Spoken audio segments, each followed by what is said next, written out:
और अब बढ़ते हैं आगे। संभल में जामा मस्जिद धरने के बाद भड़कीला में शामिल दंगाइयों की तो लगातार धरपकड़ की जा रही है और एक के एक अपराधियों को सलाखों के पीछे भी पहुंचा है।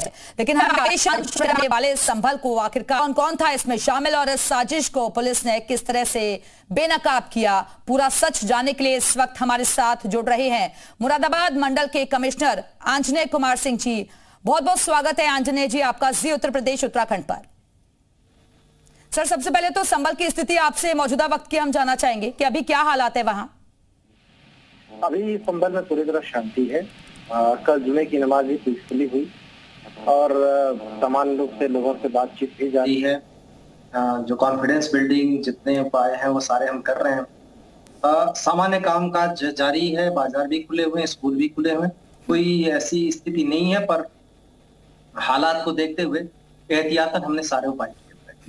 आंजनेय जी, एक बार आप बताएंगे कि कैसे पूरी स्थिति को कंट्रोल किया गया। 24 तारीख की घटना थी, सर्वे के लिए टीम पहुंचती है और वहां पर अचानक से सर्वे के लिए, सर्वे का मतलब वीडियो रिकॉर्डिंग उस प्लेस की और फोटोग्राफी, वीडियोग्राफी, फोटोग्राफी, उसके लिए जो भी कहा गया कि भी ऐसा ही प्रोटेक्टेड मॉन्यूमेंट है, उसका प्रशासन उसका पक्ष नहीं था, मतलब उसमें पार्टी नहीं था। प्रशासन का काम था पीसफुली सर्वे कराना। 19 तारीख को सर्वे के लिए टीम गई, वहां पर माननीय सांसद अपने समर्थकों के साथ आ गए। देखिए, जो कोर्ट ने आदेश किया था उसमें कोर्ट कमिश्नर को नियुक्त किया था। कोर्ट कमिश्नर को दो पक्षों के साथ, जो जिसने दायर किया अपील और जो मस्जिद कमेटी का पक्ष था, दोनों के साथ उस वीडियोग्राफी फोटोग्राफी को कराना। दोनों पक्षों से बातचीत हुई और उसके बाद वीडियोग्राफी हो रही थी, सर्वे हो रहा था। उस दौरान माननीय सांसद जी अपने समर्थकों के साथ पहुंच गए, माननीय विधायक जी के पुत्र हैं वो अपने समर्थकों के साथ पहुंच गए और वहां पर कई बार सर्वे में व्यवधान किया गया।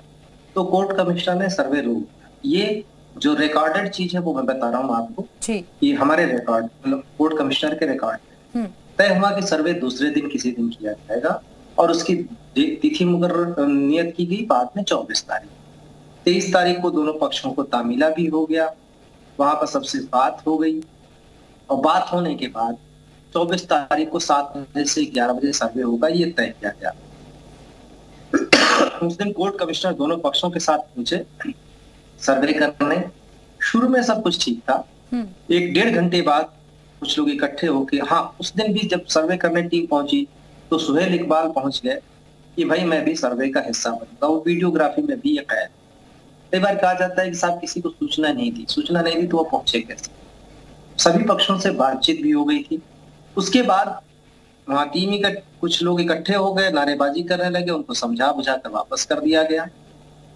उसके बाद फिर करीब 9:40 के आसपास अचानक से भीड़ को इकट्ठा किया गया और उन लोगों ने पथराव शुरू कर दिया। उनकी कोशिश ये थी कि और वो जो सारा कुछ कोशिश कर रहे थे कि जामा मस्जिद का जो पिछला गेट सीढ़ी है वहां पर, उस सीढ़ी पर पहुंचना ताकि वो जामा मस्जिद तक पहुंच जाए।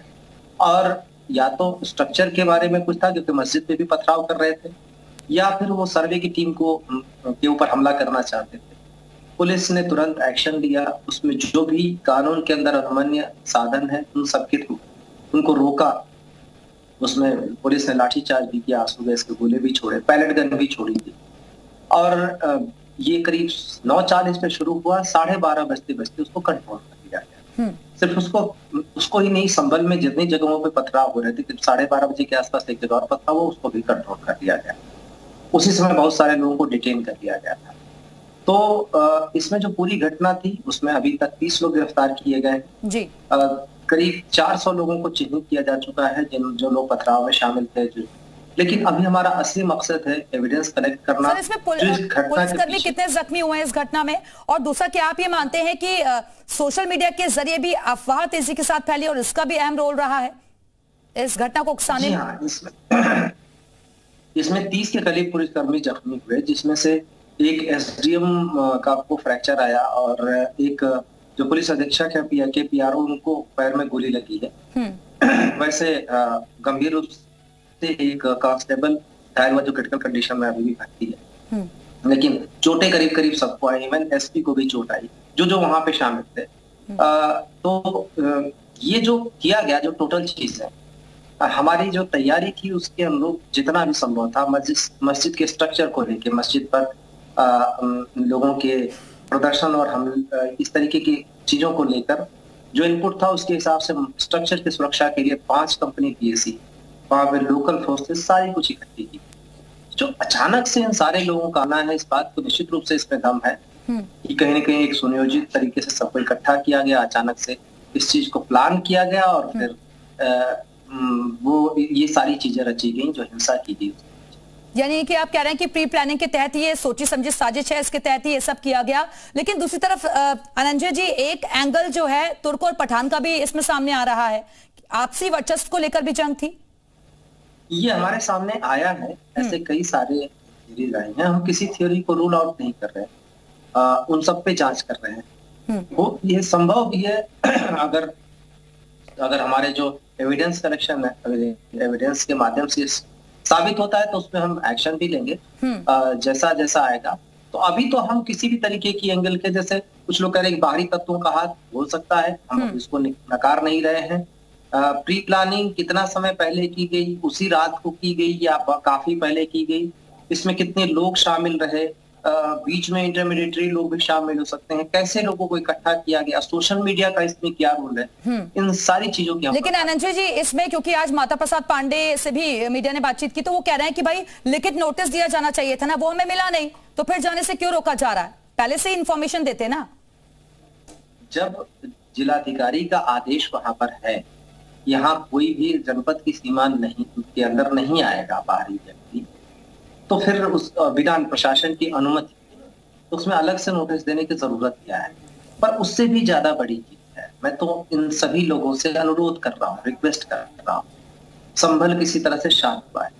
आप अगर इस तरीके से सभी लोग आएंगे तो माहौल में कभी भी उत्तेजना हो सकती है, कभी भी उत्साह हो सकता है कि फिर से डिस्टर्ब हो जाए। थोड़ा हमें समय दें। बयान इस तरीके के भी आ रहे हैं कि मरने वालों की संख्या और ज्यादा बढ़ी है। ये भी बयान दिए गए कि 7 से 8 लोगों की जान गई है, तथ्यों को छिपाया जा रहा है और लोग बहुत कुछ बोलना चाहते हैं लेकिन वहां पर डरे हुए हैं। तो जिन लोगों की जान अगर 8 लोगों की गई है, 18 लोगों की, उन सबका डिटेल तो वो दे रहे होंगे। अगर डिटेल दे रहे होंगे तो उनकी मृत्यु, मतलब उनके फोटो, उनकी पोस्टमार्टम की रिपोर्ट भी आपको देंगे। हमारे यहाँ तो पोस्टमार्टम 4 लोगों का हुआ और 4 लोगों का पोस्टमार्टम हुआ, इसका मतलब 4 ही लोग मरे। जो दावे किए जा रहे हैं उन दावे के समर्थन में साक्ष्य भी तो होना चाहिए। कोई ऐसे ही, ये तो अफवाह हुई ना कि आप ऐसे ही कह दें कि कितने लोग मरे और क्या ही हुआ। मैं तो सिर्फ यही सबसे अनुरोध कर रहा हूँ कि अगर आप कुछ भी कहिए, हम सारे आरोप स्वीकार करेंगे, बशर्ते कि उसके पीछे साक्ष्य हो, कुछ तो आधार होना चाहिए उसका। कई तरीके के बयान ऐसे भी सामने आए कि दंगाइयों को शहीद भी बताया जा रहा है। अब ये जो लोग ऐसा कर रहे हैं, अब उनकी विवेक के ऊपर है। मैं सिर्फ इतना कहूंगा कि जो उस दिन किया गया उसका कोई बड़ा कारण था नहीं। उसका सर्वे किया जाना था मस्जिद का, मतलब वीडियोग्राफी। आप मुझे बताइए, कोर्ट ने कोई निर्णय किया नहीं था, केवल जैसे सिंपल सी बात आती है कि अगर हमारे पास कोई चीज आता है तो हम कहते हैं भाई रिपोर्ट ले आओ पहले, तब बाद में फैसला करेंगे। इसका मतलब कि रिपोर्ट आरोप ये भी लगाया गया कि उकसाऊ नारे वहां पर लगवाए गए और सरकार के इशारे पर प्रशासन काम कर रहा था। उस वीडियो को देख लीजिए ना, जिसमें उकसाऊ नारे लगाने की बात की है। जिस तरफ ये स्ट्रक्चर है और जिस तरफ ये बवाल हुआ, उस तरफ क्या कोई नारे लगाने की जरूरत कर पाएगा? अगर सोशल मीडिया पर अगर उन लोगों ने नारे देखकर अगर ऐसी हरकत की है जिसको कहा जा रहा है, तो क्या नारे लगाते हुए गुजर सकते थे? ये जो जिस वीडियो को किया गया है, घटना 200 मीटर से ज्यादा दूरी तो होगी। वो हिंदू इलाके में कुछ लोग वो भी सर्वे टीम का मतलब कोर्ट कमिश्नर नहीं है वहां एक पक्ष है, एक पक्ष के साथ कुछ हिंदू लोग जुड़ गए और उन्होंने नारे लगाए।